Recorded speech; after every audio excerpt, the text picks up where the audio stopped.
We are entering the age of Phantasmagoria.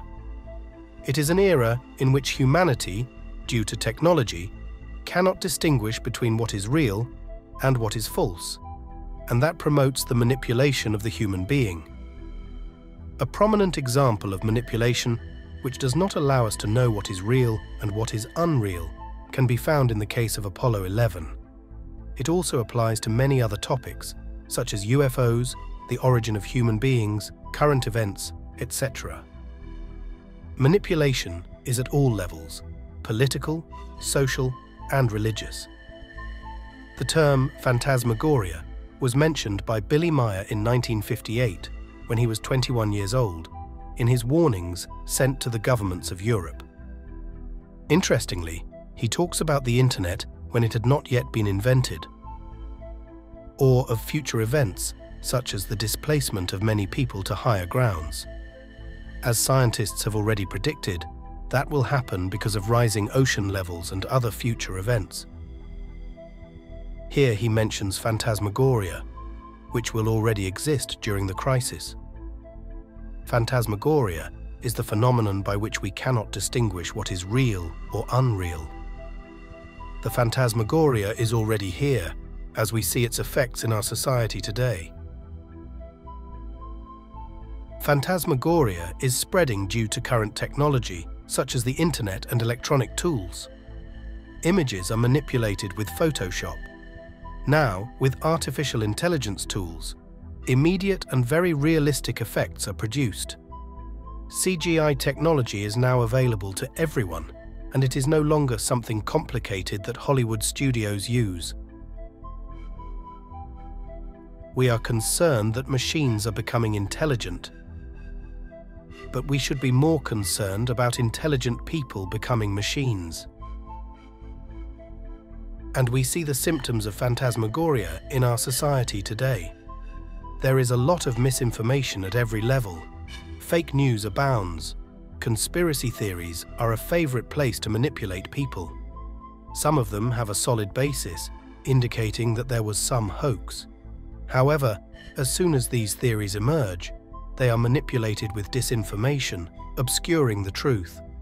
A typical case of such theories that the people have blurred is that of Apollo 11. Other conspiracy theories are absurd and are a social experiment to know what percentage of the world's population can be manipulated.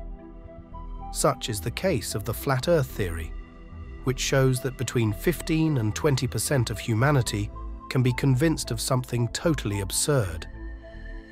Today's big problem is that many people, mainly the younger generations, base their knowledge on what they see in social networks rather than observing nature. I will show an obvious example of manipulation I have studied in detail. This is the case with the Apollo 11 mission. This photo was manipulated with Photoshop. NASA did not publish all Apollo 11 photos in 1969. Many were published recently and some were edited. This photo is an example of a fake photo. The sunlight illuminates Aldrin from his front. Armstrong took this photo towards the south, and the sun is in the east. The shadow of the helmet cast on his backpack should be much broader, covering almost the entire surface of the backpack. This photo was edited using another similar fake photo, where Aldrin salutes the US flag taken in a recording studio. Billy Meier, in several contact notes, refers to the Apollo missions. His Playaran friends told him that the Apollo 11 mission did not land on the moon. They made all of mankind believe that it did. They broadcasted the moonwalk live. NASA presented photos and brought back samples of moon rocks, but that was false. And it also tells us that the Apollo 13 mission did not have damage that aborted the trip. Apollo 13, in a quick mission, got to the moon and installed all the equipment that Apollo 11 had not installed. There was a lot of risk in landing Apollo 11. At that time, the accuracy of descent was more than 7 kilometers. Then, the spacecraft could get to some place where it was complicated to descend the spaceship, and the lunar module could crash or capsize. For this reason, someone with a lot of influence and decision, perhaps President Richard Nixon, ordered a simulation of the landing. NASA was not yet ready to execute a successful landing on the moon. The hoax was conducted by a small group of less than 40 people. It was not NASA as an institution, but a small group within NASA, including Wernher von Braun and his assistant. Based on photos taken by an earlier mission, Apollo 10, NASA made an acceptable replica of a place on the lunar surface they chose. They most likely did it in a desert, where they took pictures and videos at night. At first, the astronauts used this recording studio for training purposes without knowing its real purpose. When making the trip, the astronauts had to have boarded the rocket that took them to the moon. Making a fictitious transmission of the moonwalk from somewhere on Earth would have been impossible, as many antennas worldwide would have had to receive the signal, and that would have required involving many more people in the hoax. These astronauts followed the same routine as the Apollo 10 trip, which NASA had already executed successfully and had a shallow risk. They did not land on the moon. Then, at some point, they began transmitting from their spacecraft orbiting the moon, a previous recording made in the recording studio.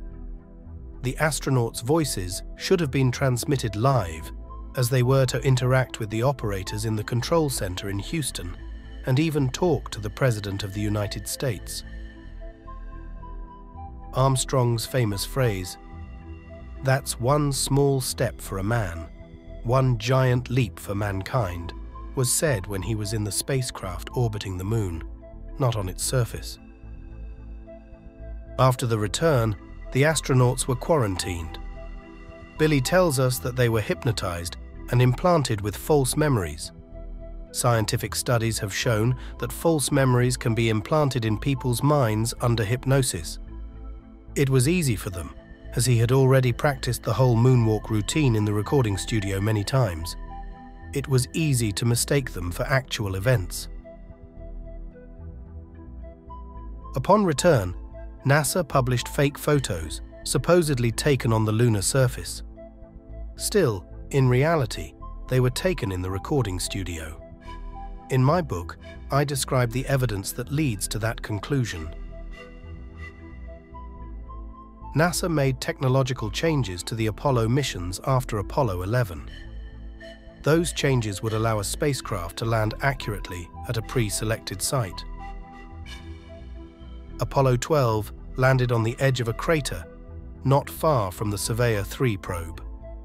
This was the first Apollo mission to put men on the lunar surface. NASA was now confident that it could land a spacecraft very accurately. NASA knew that in the future, there would be very powerful telescopes and other missions to the moon from different countries that would discover that nothing was installed at the Apollo 11 landing site.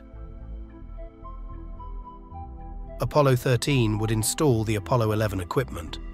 To do that, they loaded the rocket with more fuel than necessary, as NASA records show. That would allow them to get the spacecraft in 2 days or less to the Sea of Tranquility just when the sun had the desired elevation. There was a quiet period of more than 5 hours in the mission, where the astronauts were supposedly sleeping.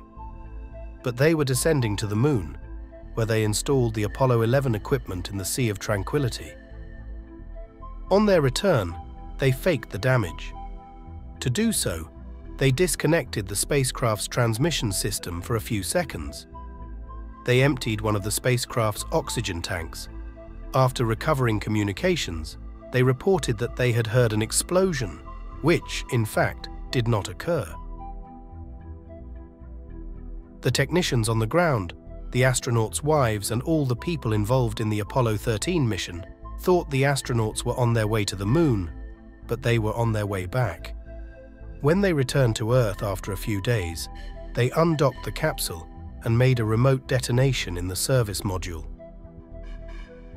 To have done the explosion earlier would have been too risky.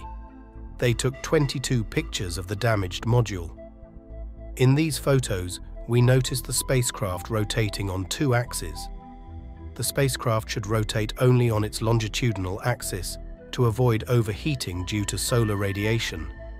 But since the explosion had just happened, the spacecraft was spinning out of control. They returned safely, fulfilling their secret mission. Recent spacecraft from India and NASA, such as the Lunar Reconnaissance Probe, have taken pictures of the Moon, including the landing sites of the Apollo missions. Logically, we can see the Apollo 11 landing site. We can see the base of the lunar module and the equipment that Apollo 13 installed. It is interesting to compare these photos with the official Apollo 11 photos to realize the differences in the craters. The double crater, which should be double, looks single in the Apollo 11 photos. Here, there should be 2 small craters that do not exist in the Apollo 11 photos. It is unnatural to find square craters on the Moon like this one. At least I haven't seen any yet. Someone dug this square crater in the desert, in the recording studio, and forgot to make other craters, creating significant differences between the Apollo 11 photos and the recent photos showing what is actually on the Moon. Also, the spacecraft is slightly offset by about 4 to 6 meters. So, how do you hide a lie? By mixing it with real facts. Does this strategy sound familiar? I have shared these findings on social media based on objective evidence. This is not another conspiracy theory, but facts and proofs showing the truth about Apollo 11. I have received passionate reactions from 2 opposite extremes. They have either mocked my findings or deleted my comments. On the one hand, there is an extreme group with several inflexible or rigid people who will not accept anything that challenges their pre-established beliefs about moon travel. They want to avoid checking the evidence. Their rejection is natural because they have been confronted with conspiracy theories and a lot of unscientific disinformation, so they are closed to hearing anything that challenges their ingrained knowledge. On the other side are the moon hoaxers. There are several sub-levels in this extreme, from those who say that NASA never made it to the moon and that spacecraft can't have landed there on the Apollo missions, up to the absurd extremes of people who think that the Earth is flat, that there is no space travel, or that we live in the Matrix and everything is a lie. It is clear that we are already in the age of Phantasmagoria.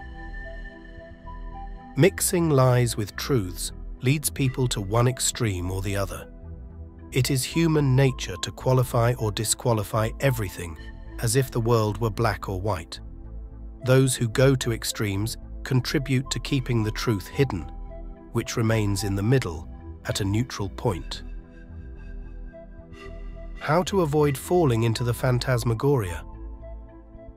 Observe nature and what it teaches us more than watching TikTok or YouTube videos. Do not create or promote disinformation. Our society rewards those who transmit disinformation. It is common to see many YouTube and TikTok channels posting sensationalist lies that get them many clicks and monetary income for broadcasting lies. Politicians lie, religious leaders lie, the mainstream media lies. Many people prefer to live in lies rather than face reality. Many live in a fairy tale or a horror story when the reality is neither one nor the other. It is recommended to maintain a good balance between being skeptical, questioning everything, and at the same time having an open mind willing to change established beliefs. In general terms, we must be neutral. My new book, The Secret of Apollo 11, details the analysis and findings of the evidence from the Apollo 11 mission. It will be published in June of this year in paperback, hardback, and Kindle format in English, Spanish, and possibly German. Thank you.